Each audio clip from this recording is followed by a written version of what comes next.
In what has been one of the most successful times in Montgomery College sports history, 4 different teams won regional titles and advanced to their national championship tournaments. In baseball, the Germantown Griffins fielded one of their youngest, least experienced teams ever that rolled through the regular season, won their 3rd straight regional championship, and then headed back to the Junior College World Series. On the links, the men's golf team returned just 2 players from last year's championship team, but confounded the experts by winning the regionals going away to qualify for their 2nd straight national championship appearance. In tennis, we're used to the women's team going to the nationals, but this year it was the men's turn after impressively dismissing the competition in the Region 20 tournament.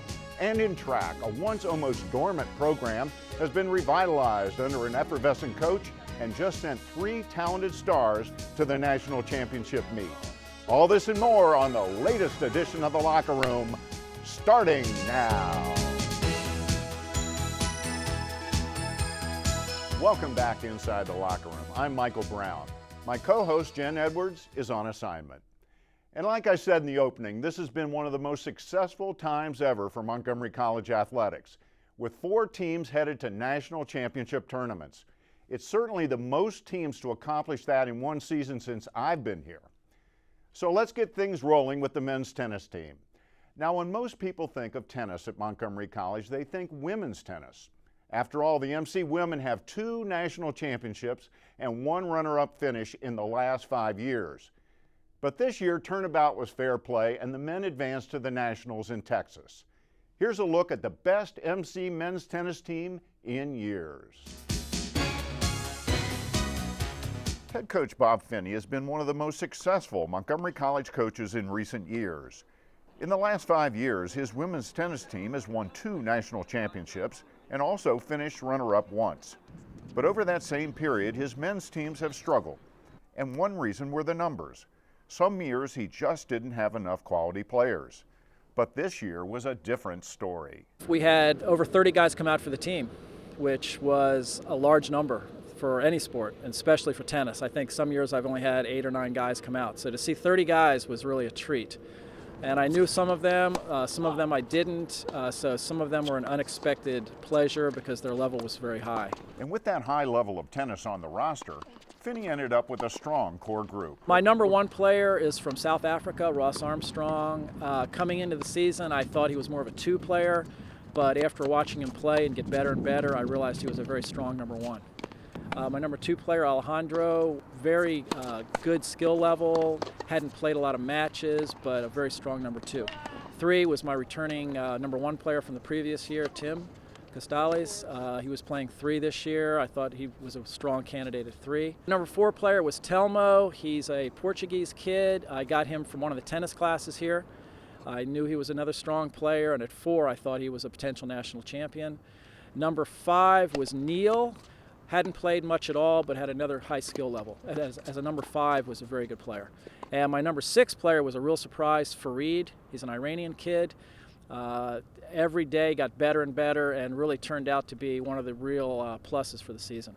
This group took the team through a strong regular season, including matches that served as a barometer for the team's postseason chances. We played an invitational in Baltimore where I had a chance to see some of the best teams in the area. We finished 2nd in that, but it was a good indicator of how strong we were.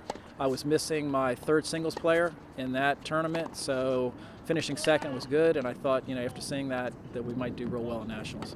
We also beat Mercer during the regular season, which is a perennial powerhouse team from New Jersey, and I knew they had a real strong team coming in. We beat them 5-4, so that was a plus. And when it came to the regionals, there was one team standing in their path to the nationals. Longtime rival Hartford. We had beaten them twice during the season, so I didn't expect to lose, and we didn't. They had a good team, not a strong enough team to go to nationals, but that particular team from Hartford had been to the nationals, I think, the 7 previous years. So this was the first year they were not going to nationals, which was disappointing to their coach. The Region 20 championship sent them to the nationals against a very impressive field. And Finney knew he had to get his team ready for the challenge. Well, we trained hard after the regionals. We practiced every day. I had the kids running. I thought we were in pretty good shape. I still had 10 or 12 guys coming out and hitting. I thought we could have been a little stronger. We got some bad weather. But going to the tournament, I knew based on the invitational and beating Mercer that we had a chance of finishing in the top 3. There were 2 schools from Illinois that I knew would be very tough. There was a school from Texas, which I was told was very good this year again. And when they got to the Nationals, all that hard work paid off. First day, I had 2 players play only, which was a little disappointing, but everybody else had a seed or a bye. So those 2 players got through. And in a tournament like this, getting through the first round is very important. So we were looking real good after the first day. Second day came, we got a little rain, and things started to look not so great. I had an early loss. My number 3 player lost in the first round, so I didn't get 3 points. That was big. And a couple of my other guys lost. So after the second day of competition, I was thinking we're not going to finish in the top 3. Then the next day came, and a couple of my guys really stepped it up. My number 1 player lost to the top player from Mercer, who ended up winning the tournament. I did have a couple more bad losses the third day, where a couple guys did not get through, but a couple of the guys did. Going into the final day, the team ahead of us, DuPage from Illinois, had 2 singles players and 2 doubles teams in the finals.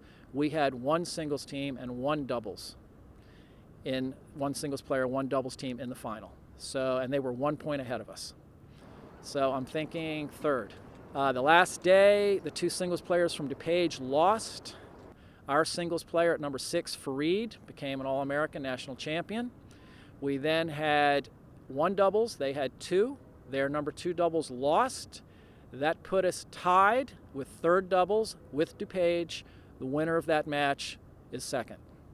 And we won the first set 6-4 after being down 3-love.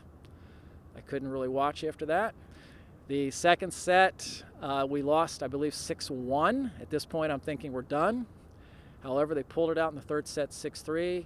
We finished 1 point ahead of DuPage, 5 points, I believe, behind Onondaga, which was a national champion.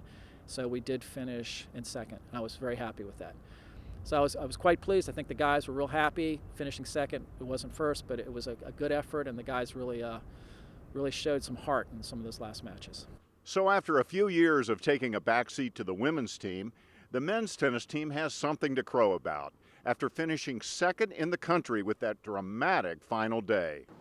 All of which leaves head coach Bob Finney looking optimistically at the future. I'd enjoyed the guys. The level of tennis was high.